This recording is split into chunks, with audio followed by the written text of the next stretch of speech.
Hey folks, Red here. You know, your life online is being monitored. Well, at least that's what it feels like.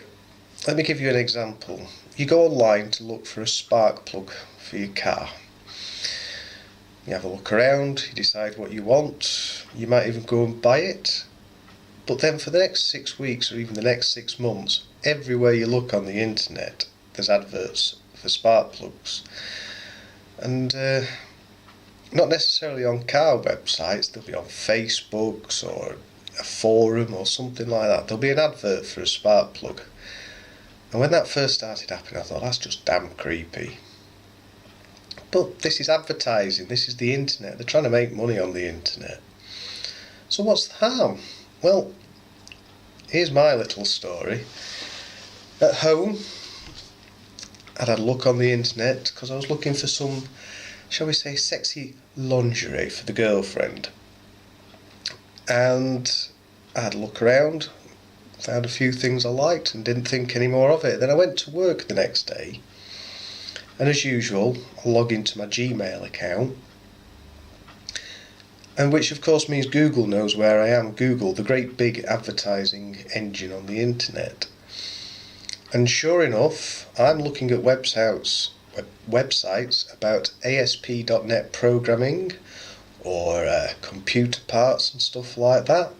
And there's everywhere else there's pictures of skimpy underwear and lacy bras, which doesn't look very good at work. Difficult to explain. There's actually a tale on the internet about a dad who noticed that his daughter was receiving vouchers from a shop for baby items, things like diapers and baby grows and various other baby things that you'd expect. And he was rather upset about this because this young lady was underage. So he marched off down to the shop and had a very firm word with them, saying, "How dare you send items about babies when my daughter is underage? You're encouraging her to get pregnant," of which the shop apologised.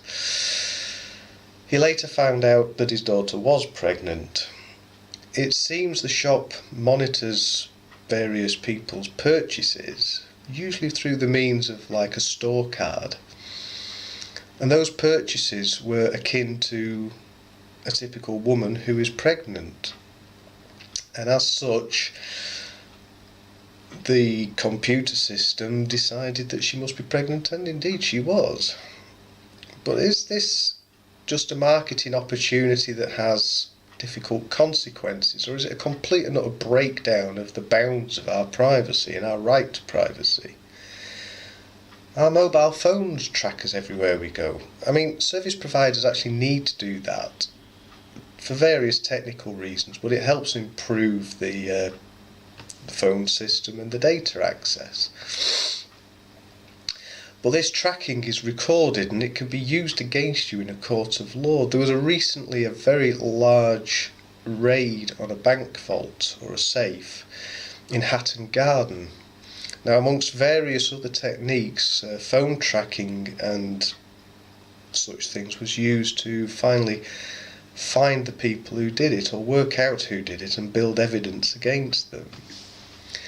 So that's a good thing, isn't it? I mean, the fact that we can use all this technology to bring criminals to book is a good thing. But what about the great big them? I mean, the government. Do you want the government to know what sort of films you like to watch in the privacy of your own home? And should a company like Google know that you like to read websites about how to pick up women or something like that, even if you're married? What happens if somebody gets hold of this information and tries to blackmail you with it? So there's some very interesting moral questions there. Now, a lot of people say, and myself included sometimes, that if you're not doing anything wrong, then you've got nothing to fear. There is that logic, but then there's many things that are frowned upon, but not necessarily illegal. I mean, it may seem immoral to have an affair, but it's not actually illegal. you might have a fetish about women sticking crayons up the nose or something like that. There's nothing wrong with that, but you wouldn't want your work colleagues to know, would you? You might be doing something as innocent as trying to source an engagement ring for your girlfriend, and then some random advert pops up as she's with you, and that's it, the cat's out of the bag. There are many legitimate reasons why you might want to keep things private. So this leaves us with a moral dilemma, and it also leaves us with the question of who's going to control these things. Google is a worldwide business based in America, but it's very difficult to police everything they do. And then there's an awful lot of websites which are based in countries where the law just doesn't reach them. The internet is the Wild West, so just be careful on it and just keep in mind what you're looking for, and the fact that somebody somewhere knows what you're looking at. Anyway, that's my thoughts on the matter.